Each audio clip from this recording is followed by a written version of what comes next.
반갑습니다. 김도사입니다. 방금 전에 50대 중반 한 분이 저에게 상담을 받고 나가셨어요. 아주 흡족한 그런 표정으로 나가셨는데, 저랑 악수도 3번, 4번 하시고 안아주시고 그렇게 하셨는데, 이분과 저에 대한 인연이 정말 기가 막힙니다. 여기에 대한 이야기를 말씀드리고 오늘 드리고자 하는 그 주제로 본격적으로 말씀을 드리겠습니다. 이분이 며칠 전에 저에게 장문의 카톡을 보내왔습니다. 18일 일요일입니다. 제가 잠시 읽어드린다면, 저는 김태광 코치님의 책을 읽고 한번 만나 뵙고 싶었습니다. 마흔 당신의 책을 쓰라 읽고 책 쓰는 것에 대해 마음을 먹었습니다. 생각의 확장이 일어나면서 하루에 2페이지에서 10페이지 정도 글을 쓰고 있습니다.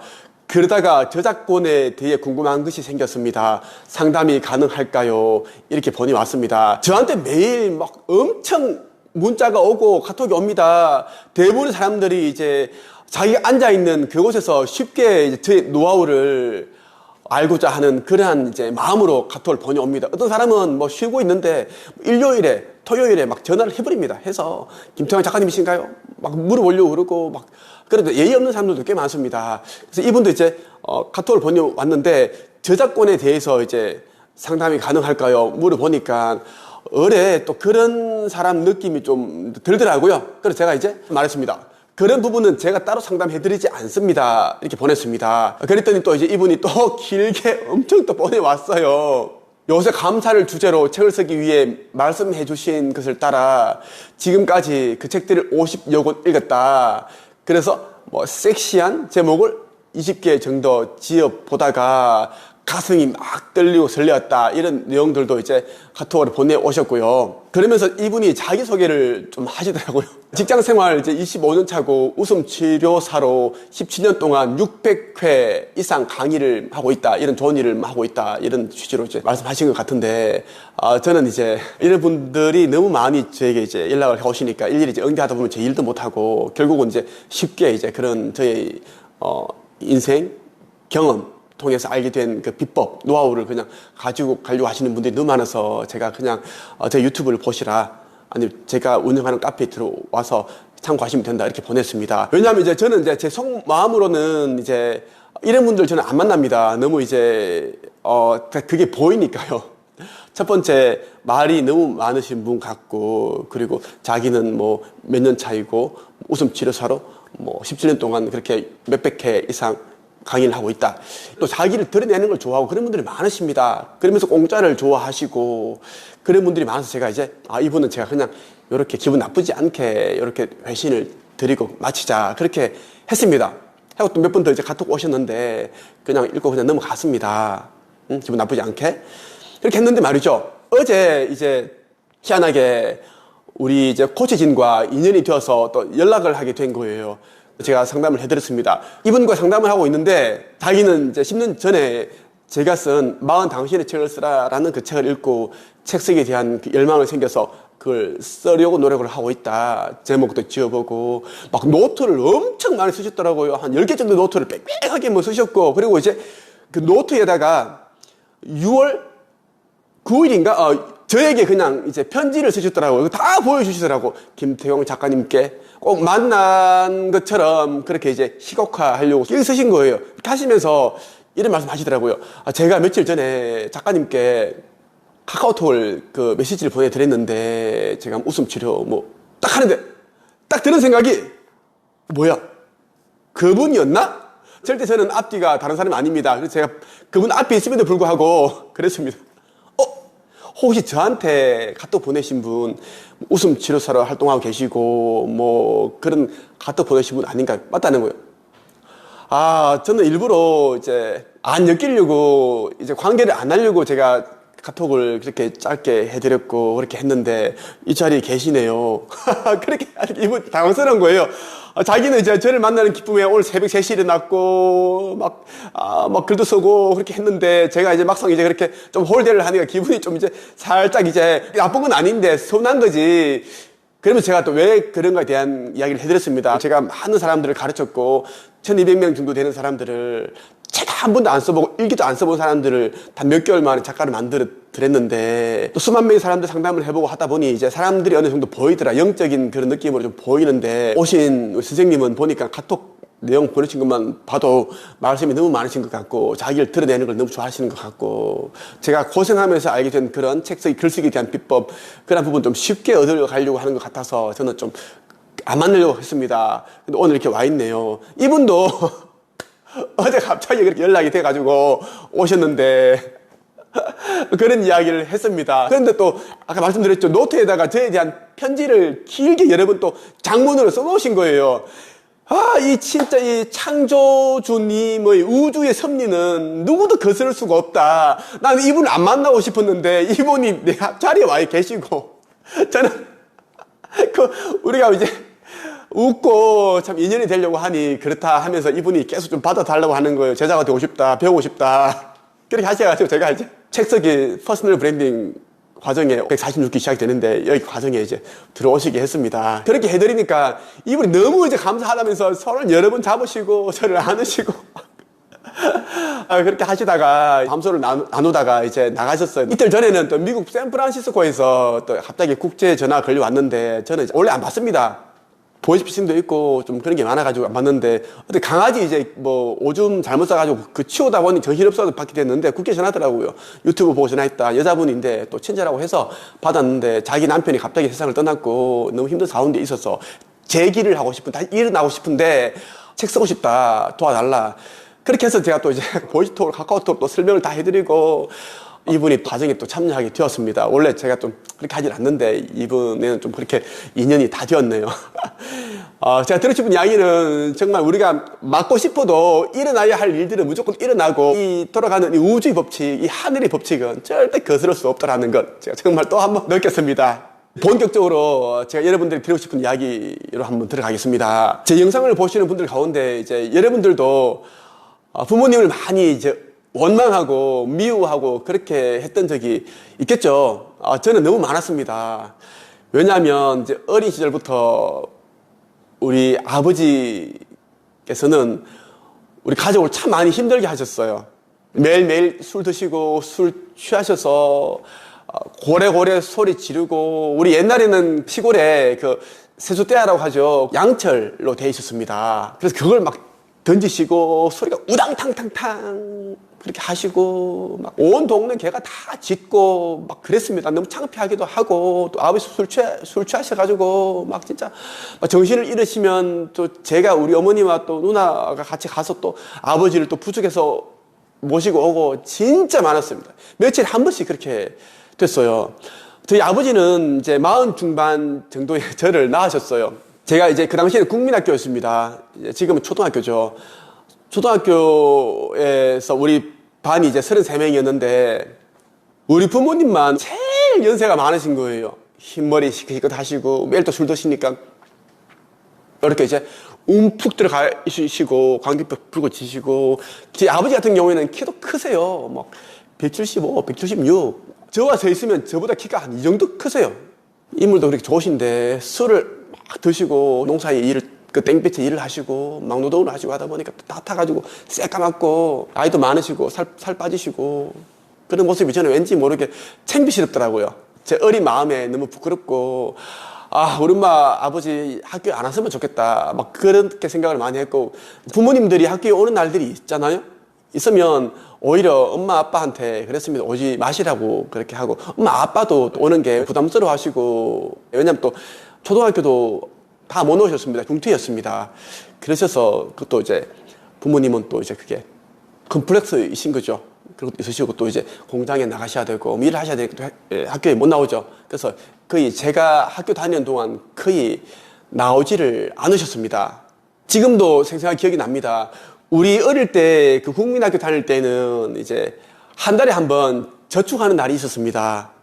그러면 이제 은행에서 직접 직원이 나와서 두 분이 나오셔가지고 그 돈을 받습니다. 이름을 이제 적어주고 그렇게 하죠. 그때 저는 100원을 냈습니다. 다른 친구들은 500원, 1000원, 2000원, 진짜 잘 사는 친구는 10,000원도 냈어요. 10,000원이면 그때는 엄청 큰 돈이었습니다. 왜냐하면 빵 하나가 지금은 뭐 1000몇백 원 하죠.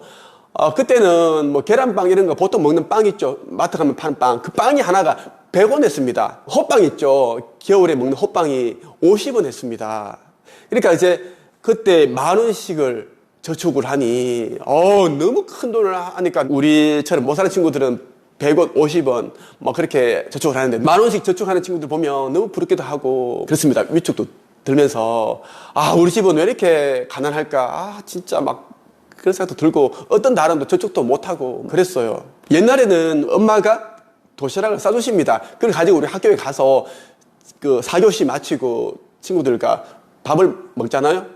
보면은 이제 좀 잘 사는 친구들은 그 위에 계란 후라이가 얹어져 있습니다. 노랗게 그렇게 이제 맛있게 얹어져 있고, 그리고 쥐포 있고, 쇠고기, 그런 장조림도 있고, 메추리 알도 있고, 그렇습니다. 어떤 친구들은 소세지도 들어가 있고, 계란 옷 입혀서 구운 소시지 들어가 있고, 그랬는데, 저 같은 경우에는 거의 다 매일 이제 그 김치와 단무지, 김치 단무지 있는데, 이제 김치 국물이 흘러서 단무지에 이제 넘어갔기 때문에 이제 단무지가 또 빨갛게 또 물들어져 있고 그랬어요. 다른 친구들은 이제 계란말이도 있고 밥 위에 이제 그 계란도 덮여 있고 너무 부럽더라고요. 제가 같은 동네에 사는 친구가 있었어요. 손씨 친구인데 성이 손입니다.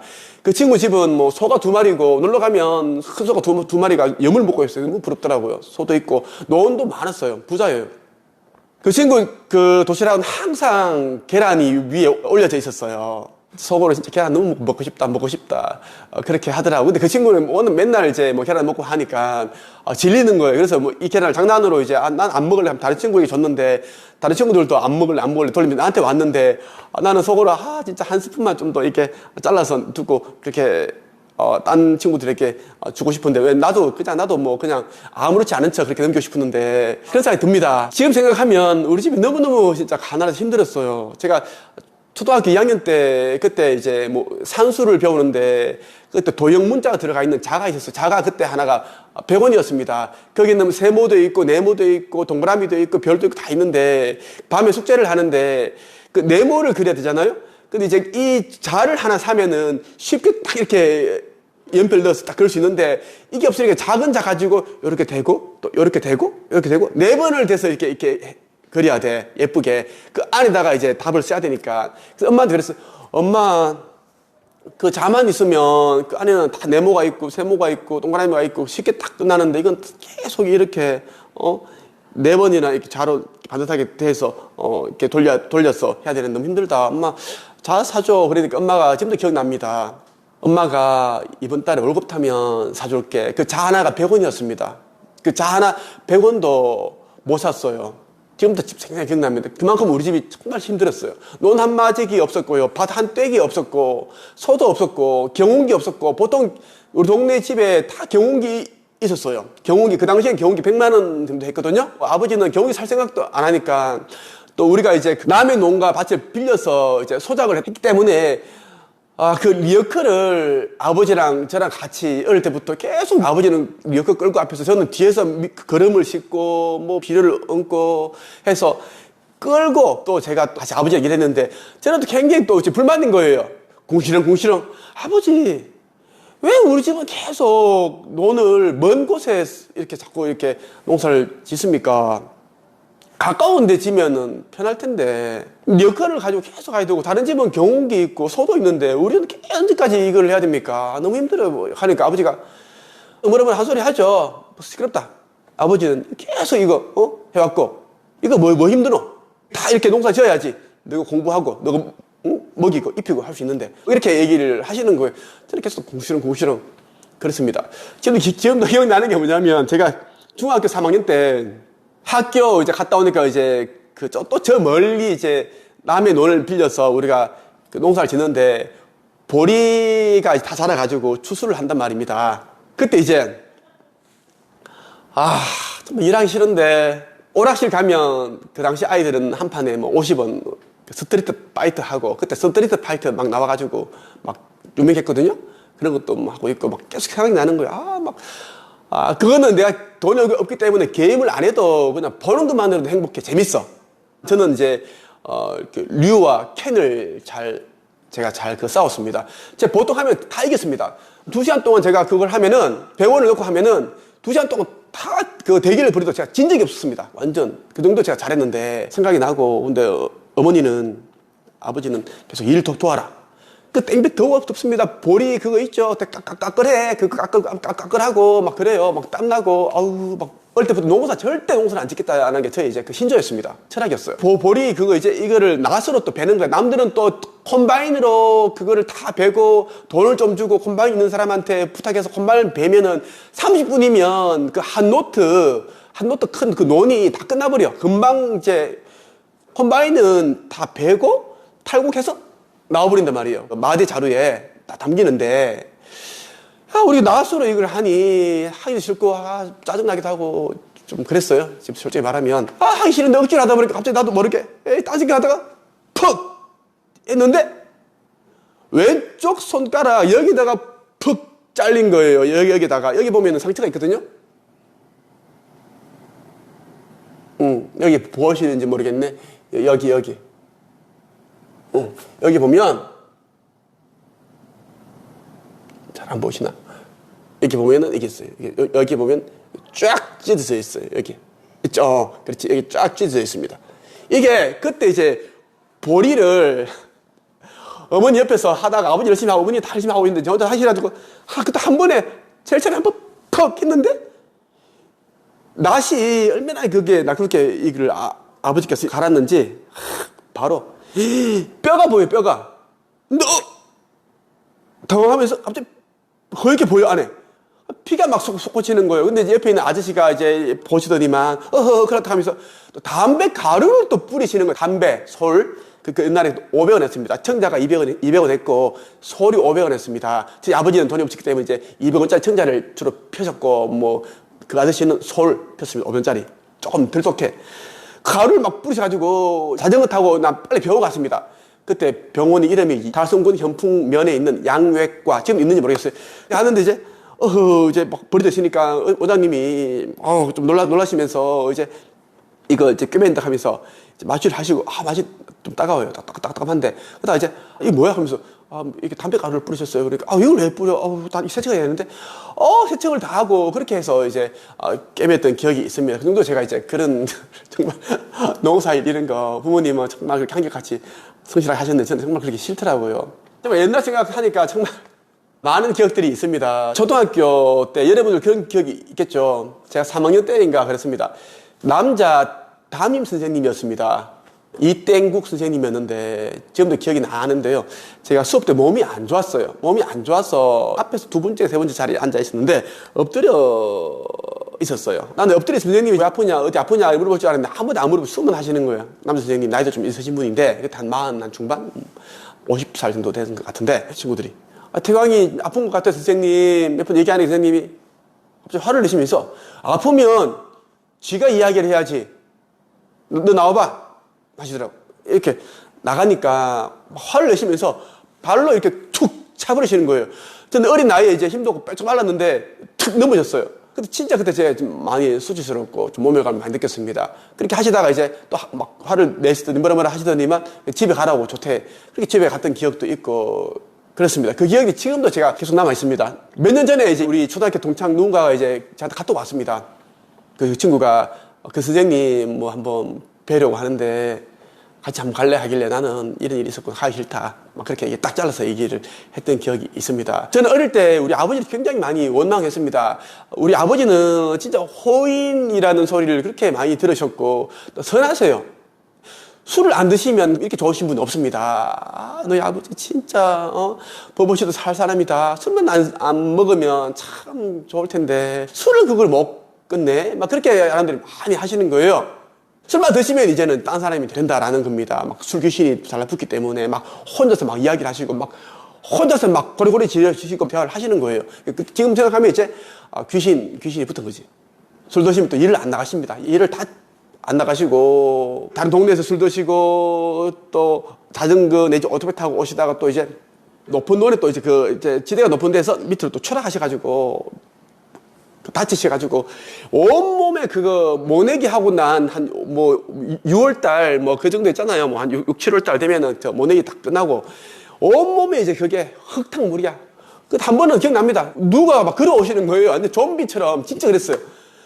뭐도 그런 엄마도 누구 이렇게 우리 아버지인 거예요. 아버지가 이제 논에 이제 옷이 다 빠지는 노니까 술 취한 상태에서 걸어오시는데 온몸에 이제 그 다 묻은 거예요. 논에 있는 그 흙탕물 있잖아요. 아주 그럼 제가 또 이제 자전거를 다 가지고 오고 오토바이를 다 수습해 가지고 힘들어요. 그거 어떻게 끌고 와야 되고 그거 또 창피스럽잖아요. 보는 사람 보기 그렇고 그거 제가 진짜 많았습니다. 저는 6살 7살 때부터 저는 우리 동네에 이제 그 우리 외할머니도 전방을 했고 또 위에 또 전방이 2개 있었습니다. 그 우리 외할머니한테 전방에 가서 이제 탁주를 옛날에 탁주라고 했으면 탁주 막걸리 탁주 매일 아침 6시 되면은 탁주를 더 사와. 그 주전자에 들고 가서 그 양은으로 된 거 누른 그 황금색 주전자 가서 우리 외할머니가 그 탁주 2병을 딱 넣어 가지고 또 해서 주시면 또 그러시죠. 아버지는 큰일이다 큰일이다. 술을 이렇게 맨날 먹어가지고 참 큰일이다 하시면서 또 주시고 그랬던 기억이 있습니다. 그런데 말이죠. 지금까지 제가 아버지 안 좋았던 그런 기억들만 얘기를 말씀드렸는데 또 아버지가 또 좋았던 기억들도 참 많아요. 따뜻했던 그런 우리가 추운 날에 어떤 군불 같은 그런 온기 같은 기억들이 참 많거든요. 제가 중학교 3학년 때 그때 제가 집에 있었는데 여름쯤이었습니다. 허름한 지갑이 방바닥에 있는데 아버지께서 그냥 좀 보시면서 돈이 하나도 없네? 그러시면서 자기 돈 지갑에서 2천을 지폐를 꺼내셔서 딱 넣어주시더라고요. 근데 아무 말씀도 안 하시는데 저는 옆에서 그냥 기분이 좋았어요. 저도 이제 굉장히 이제 아버지와 그렇게 친하지는 않으니까 나이도 많으시고 아버지가 좀 그런 이제 술도 많이 드시고 좀 그냥 어려운 관계 막 그런 게 있기 때문에 그냥 속마음으로는 너무 좋더라고요. 어떤 관심 이런 거 있죠. 애정 그게 딱 그대로 느껴지니까요. 그런 일들이 많았네요. 보면 제가 서울에서 이제 26살 때 기자 생활을 할 때 한 달에 60만 원 받았습니다. 고시원 방비가 그 당시 28만 30만 원이었고 제가 또 꿈을 이루기 위해 치열하게 살아가던 그 과정에 추석을 맡게 되었어요. 서울은 희한하게 그때 참 신기하더라고요. 지하철 지하상가 근처에 보면은 돗자리 깔아놓고 지갑을 팔더라고. 장지갑, 뭐 반지갑 팔고 그때 지갑 하나가 이제 10,000원 하더라고요. 포가죽으로 돼 있고 그때 제가 10,000원을 주고 그 지갑 샀습니다. 그래서 이제 명절에 고향에 내려가서 아버지께 드린 아버지도 좋아하시더라고요. 지금 생각하면 정말 가슴 아픈 게 뭐냐면 10,000원짜리 하나 지폐 하나 꽂아서 드렸으면 얼마나 좋았을까. 그때 정말 저 돈도 없었고 그랬습니다. 그 생각을 못 했던 거죠. 그게 정말 가슴이 너무너무 사무칩니다. 그 10,000원짜리 하나 넣어드렸어야 했는데 지갑도 10,000원짜리 하나 사드리면서 10,000원짜리 하나 안 넣어드렸다는 게 그게 정말 가슴이 아파요. 저희 아버지가 제 나이 28살 때 갑작스레 세상을 떠나셨는데 아버지께서 세상을 떠나기 몇 달 전에 큰 누나 집에 오신 적이 있습니다. 우리 어머니랑 같이 작은 누나 차를 타고 그렇게 오셨는데 큰 누나 그 당시 이제 IMF 시기였기 때문에 큰 누나 큰 매형 직장 다 잘렸고 그래서 이제 아파트도 날라가고 해서 원룸에 살고 있었습니다. 큰 누나도 남구 대명동에 이제 원룸에 살고 있었고 저는 이제 그 보증금 20만 원에 원래 17만짜리 아주 그 좀 안 좋은 집에 제가 살고 있었는데 큰 누나도 이제 원룸에 이제 보증금 200만 원에 그렇게 살고 있었는데 그때 아버지께서 오셨는데 큰 누나는 또 이제 큰 이제 장녀로서 아버지께 밥을 한 끼 대접해 드리려고 이렇게 했는데 보니까 쌀이 없는 거, 쌀 돈도 없고 근데 저한테 이제 쌀 좀 없냐고 묻더라고요. 그때 마침 저도 이제 큰 누나한테 가려고 하고 있는데 아버지 오셨으니까 엄마 오셨으니까 전화 와서 쌀 없다고 하길래 좀 깜짝 놀랐습니다. 그때 저도 쌀이 없었거든요. 왜냐면 라면만 먹고 살았으니까 뭐 거의 밥통이 조그맣게 있지만 그 제가 이제 고민 많이 하다가 이제 주인 아주머니께 얘기를 했어요. 아주머니 혹시 쌀 좀 빌려줄 수 없냐고 하니까 아니 총각 무슨 쌀이 없냐고 쌀이 없냐고 뭐 그렇게 이제 좀 안타까워하시면서 저한테 또 쌀을 또 이만큼 또 까만 봉지 넣어줘서 그 빌려주시더라고요. 빌려주신 게 아니죠. 그 주신 거죠. 그거 가지고 이제 버스 타고 또 큰 누나 집에 가서 아버지 밥 한 끼 해드리고 그렇게 했던 기억이 나네요. 그리고 얼마 뒤에 아버지께서 이제 엄독으로 세상을 떠나셨습니다. 갑작스러운 죽음을 맞이한 겁니다. 죽음이라는 것은 진짜 예고치 않습니다. 정말 건강하신 분이 진짜 갑자기 돌아가신 경우도 있고 또 예기치 못했던 그런 뭐 사고를 당해서 돌아가시는 분들도 있고 막 그렇습니다. 그래서 부모님이 계실 때 정말 잘 해드려야 된다는 게 정말 맞습니다. 언제 돌아가실지 모르기 때문에 갑작스러운 그런 죽음을 이제 맞았기 때문에 너무나 이제 진짜 당황스럽고 정신이 없었습니다. 또 비통한 마음밖에 없었습니다. 진짜 마음이 고통스럽고 막 진짜 막 억울한 마음도 있고 온 세상의 슬픔이 다 제가 다 가지고 있는 것 같고 왜 우리 집에 이런 일이 일어났을까 싶기도 하고 저는 한창 이제 작가의 꿈을 이루기 위해서 그리고 이제 책을 써서 성공하고 뭐 강사, 강연가 뭐 이런 거 성공하려고 저는 그것만 오로지 보고 하고 있었는데 이런 일이 일어나니까 진짜 너무 마음이 고통스럽더라고요. 그때 제가 이제 아버지 시신 위험하잖아. 시신 닫고 귀, 뭐 코, 입 시신에 있는 그런 이제 구멍 다 막습니다. 왜냐하면 귀신이 들어올 수도 있고 오염 될 수도 있고 안에 있는 부분들이 나올 수도 있고 그래서 다 막는데 저는 우리 아버지 그때 이제 알몸을 보면서 정말 제가 마음이 또 안 좋았는데 아버지가 손도 크시고 막 건강하신 분이에요. 장례 지도사 그분이 이제 그러시더라고요. 정말 건강하신 분 잘생기셨고 그러시는 너무 안타깝다 그렇게 하셨는데 제가 이제 아버지를 보면서 이런 생각을 했습니다. 결심이죠. 세 가지 딱 약속을 했습니다. 무조건 나는 크게 성공하겠다. 책을 써서 글을 써서 성공한 사람이 되겠다. 그리고 두 번째는 아버지 돌아가신 뒤 분명히 그에게 빚이 남을 텐데 그 빚을 누나 둘이 있지만 아무의 도움을 안 받고 내 힘으로 갚겠다. 한번 갚아보겠다. 제가 그때 무슨 생각인지 모르겠지만 제가 그런 생각을 했습니다. 지금의 돈의 가치를 따진다면 그때 이제 제가 갚았던 그 빚은 수억 원입니다. 그걸 제가 생각을 했고 세 번째는 이제 홀로 되신 어머니를 잘 모시겠다. 보통 사람들은 어머니에게 잘 해드려야지 부모님께 잘 해드려야겠다 하겠지만 구체적으로 해야 됩니다. 저는 돈, 생활비, 용돈 이걸 제가 빠짐없이 제가 잘 해드리겠다. 그걸 약속을 했습니다. 그리고 제가 정말 그 약속들을 제가 다 지켰습니다. 저는 뭐 우리나라 진짜 최초로 가장 많은 책을 쓴 작가가 되었습니다. 제가 300권 정도의 책을 썼지만 저는 지금 아직까지 40 중반 정도의 나이죠. 그리고 작가 코치 최초로 뭐 특허를 제가 가지고 있고 제가 쓴 글이 초등학교, 중학교, 고등학교 16권이나 이제 그 책에 글이 실려 있습니다. 그리고 1200명의 제자들을 제가 배출을 했습니다. 여러분들이 잘 아는 그런 유명인들이 제가 다 가르쳤다고 해도 과언이 아니고 그리고 어머니한테 제가 한 달에 200만 원, 300만 원 이렇게 막 해드리고 필요한 것 햇반 뭐 다 보내드리고 집에 있는 뭐 냉장고면 뭐 김치 냉장고면 커터리면 싹 다 제가 다 해드렸습니다. 또 어머니가 다니시는 개척교회에다가 그 3천만 원이 넘는 차를 제가 또 기증을 해드렸고 목사님께 사드렸습니다. 개인 돈으로 사드렸고 그리고 그 교회 냉난방기 1,000만 원 정도 들여서 다 바꿔드렸고 1,000만 원 우리가 또 후원을 해드렸고 그렇게 나름대로 이제 어머니를 위해서 또 그렇게 해드렸습니다. 저는 뭐 하나님을 위해 창조주님을 위해 한 게 아니라 저를 낳아주신 그 어머니를 위해서 제가 해드렸습니다. 어머니에게 해드리는 게 저의 근원이신 하나님께 다 그렇게 이어지니까 그렇게 생각을 했습니다. 아버지가 갑작스럽게 돌아가시니까 장례식 비용이 300만 원인데 그 돈이 없는 거예요.